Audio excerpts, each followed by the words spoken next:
Yes, I'm Mary Calvian today for Deborah. Just 2 days after the world was stunned by that catastrophic earthquake in Taiwan comes a quake right here in New York City.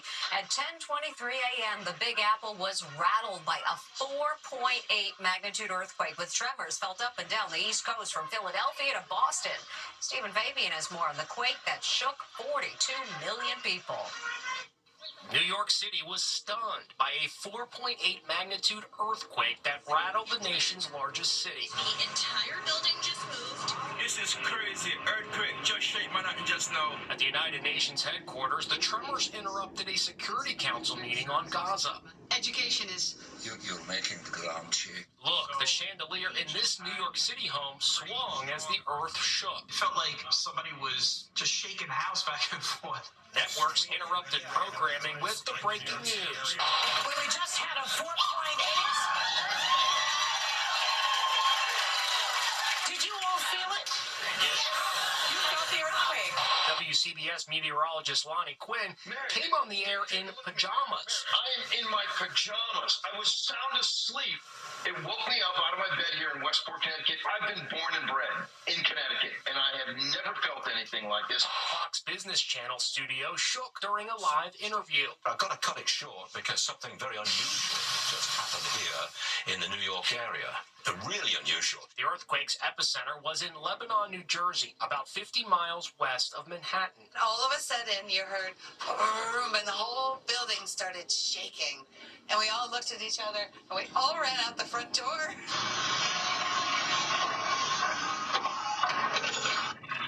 This mom was feeding her baby when she had to drop everything and flee. Ring cameras at this house, 15 miles from the epicenter, captured the terrifying moment. And this was the scene at a New Jersey coffee shop as patrons reacted in fear.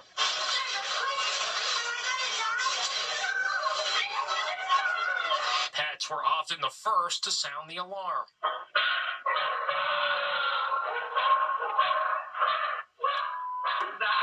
Residents of this multi-family home in Newark were evacuated because it was leaning into the house next door.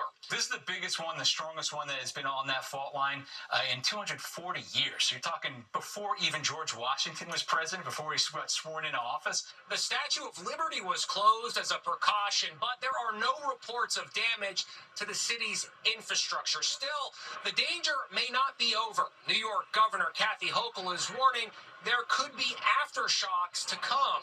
It could be over, but also there could be another effect, and we have to be prepared for that and warn New Yorkers to be particularly vigilant in the days following an original earthquake. Tremors from the earthquake were felt as far as 200 miles away. America is caught up in eclipse fever. A sea of humanity is heading to what's called the path of totality, where the total solar eclipse will be visible on Monday. And that's led to massive traffic jams and overbooked flights and hotels. So we've got your eclipse survival guide. Excitement is at a fever pitch for Monday's history-making total eclipse event. Cities and towns from Texas to Maine are preparing for a whole lot of out-of-towners. Millions of people are making the trip straight into the path of totality, the swath of America that will be plunged into darkness. It's a rare phenomenon. It will not return for decades. Hertz says rental car bookings for this weekend are up 3,000%. Searches for Airbnb rentals are up 1,000%. The cost of plane tickets is out of this world. I had to buy a ticket for NBC to go from here in D.C. to Indianapolis. $2,000, $2,000 round trip. I was stunned. The traffic into the path of totality is expected to equal 20 or 30 Super Bowls. In New York, a state of emergency has been declared as 1 million tourists are expected to pour into Niagara Falls to witness the cosmic event. After the last eclipse in 2017, getting home was a nightmare. Check out the traffic in rural Oregon. This Ohio mom says it took her 7 hours to go 100 miles. Do not drive on eclipse day. don't do it. And once you get there, there's no guarantee you'll get the full total eclipse experience. The weather is not cooperating. It's not looking too good. This is the potential for cloud cover. But eclipse enthusiasts are undeterred. Heading south for the eclipse. Dan Lang is driving 16 hours from Minnesota to Austin, Texas, with his son Samuel and pet parrot Pearl. They said it may be cloudy, but Texas, even in April, if it can get above 78, it's going to clear off. I've got a good feeling about it. We asked AAA's Alex Slatke for some eclipse driving tips. Don't wear the eclipse glasses while you're driving. I mean, that's tip number one. They're not sunglasses. They're not sunglasses. I'm envisioning people just stopping their car in the middle of the highway and looking up.